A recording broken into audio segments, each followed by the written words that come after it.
বিয়ের আগে ফিজিক্যাল করা উচিত কি উচিত না? এটা একেকজন একেক ধরনের ওপিনিয়ন থাকে। তো যার যে ওপিনিয়ন আমাদের কমেন্ট বক্সে কমেন্ট করেন, দেখব। বাট আমার সাইড থেকে আমাকে কেউ জিজ্ঞেস করে যে বিয়ের আগে ফিজিক্যাল করা উচিত কি উচিত না? সো আমার ওপিনিয়নটা আমি একজনের সাথে ফিজিক্যাল করতেছি। ঠিক আছে? বিয়ের আগে করতেছি। রিলেশন ছিল, দীর্ঘদিন রিলেশন, আমি সাথে ফিজিক্যাল করতেছি। সো এখানে আমি বলব না যে এটা ছেলের দোষ সবসময় থাকে না। এটা মেয়েরও দোষ থাকে। মেয়েরও নিক থেকে তো যায়। বাট আমাকে কেউ বলতে পারবে যে ফিজিক্যাল করার পর ছেলেটা আপনাকে বিয়ে করতে পারবে কি পারবে না, এটা কি কোনো গ্যারান্টি থাকে? এটা কোনো গ্যারান্টি থাকে না। এবার যদি বাই চান্স আপনার যদি রিলেশনটা যদি না টিকে, যদি আপনাদের ব্রেকআপ হয়ে যায়, ইউ নো তখন আপনি কি করবেন? তখন কি আপনার কিছু করা থাকবে? আপনি তখন কিছু করতে পারবেন না। সো আপনি জেনে শুনে তাহলে কেন আপনি এত বড় রিস্কটা নিবেন আপনার নিজের সাথে? এমন তো অনেক হয়, এখন তো অনেক দেখতেছি অনেক মেয়েরা আছে কি বিবাহিত ছেলেদের সাথে প্রেম করে। মানে জেনে শুনে বুঝে বিবাহিত ছেলের সাথে প্রেম করে। প্রেম করার পরে তারা এক্সপেক্ট করে যে সে অবিবাহিত মেয়েটাকে সে বিয়ে করবে। মানে আমি বুঝলাম না, যেখানে সে তার নিজের ওয়াইফের সাথে চিট করতে পারে, সে তাহলে আপনার সাথে আরো বড় কিছু করতে পারে। ঠিক আছে? সে ছেলে কিন্তু আপনার জন্য তার ওয়াইফকে কিন্তু কখনো ডিভোর্স দিবে না। মানে এটা আপনারা বুঝেন না। আপনাদের কাছে শুধুমাত্র আছে শুধুমাত্র ফিজিক্যাল নিডের জন্য। তাছাড়া আদারওয়াইজ আর কিচ্ছু না। এটা অনেক মেয়েরা বুঝে না। আপনার যদি মনে হয় যে অন্য কেউ দেখতেছে না, বাট আপনার মনে রাখতে হবে যে সৃষ্টিকর্তা বলেন বা আল্লাহ বলেন, সে আপনার দেখতেছে। আর তাছাড়া আপনারা মানে হারাম একটা রিলেশনশিপে থাকবেন থেকে আপনি কি করবেন? মানে আপনার এখান থেকে কি বেনিফিটটা আপনি পাচ্ছেন? আপনার অনেক মাঝখানে তো অনেক নিউজ দেখলাম। নিউজের ভিতরে দেখলাম যে বিয়ের আগে অনেকের সাথে মেয়েদের সাথে ফিজিক্যাল করছে। মেয়েরা তারপর উইক হয়ে গেছে, দুর্বল হয়ে গেছে।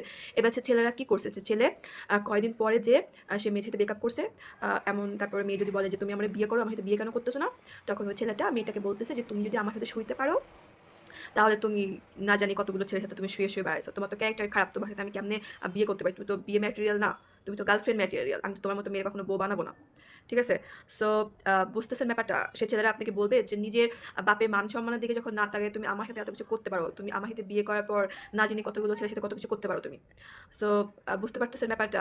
আবার অনেকে আছে যে হচ্ছে মেয়েরা কি করতেছে, অনশন নিচ্ছে, মেয়েরা কি করতেছে, ছেলে বাসায় যেয়ে বসে থাকতেছে।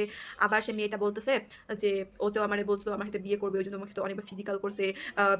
বিয়ের পরে আমরা যা করছি ওসব বিয়ের আগে করছি। আরে ভাই, তুমি যদি মানে পরের কাজ যদি তুমি বিয়ের আগেই সব কমপ্লিট করো, তাহলে যদি সব সুযোগ সুবিধা তুমি দিয়ে দাও, তোমার নিজের শরীর যদি তুমি বিলাই দাও, ঠিক আছে, তোমার যদি সবকিছু মানে উজাড় করে দাও, তাহলে তোমার সাথে তো বিয়ে করার কোনো মানে থাকে না। তোমার সাথে বিয়ে কেন করবে?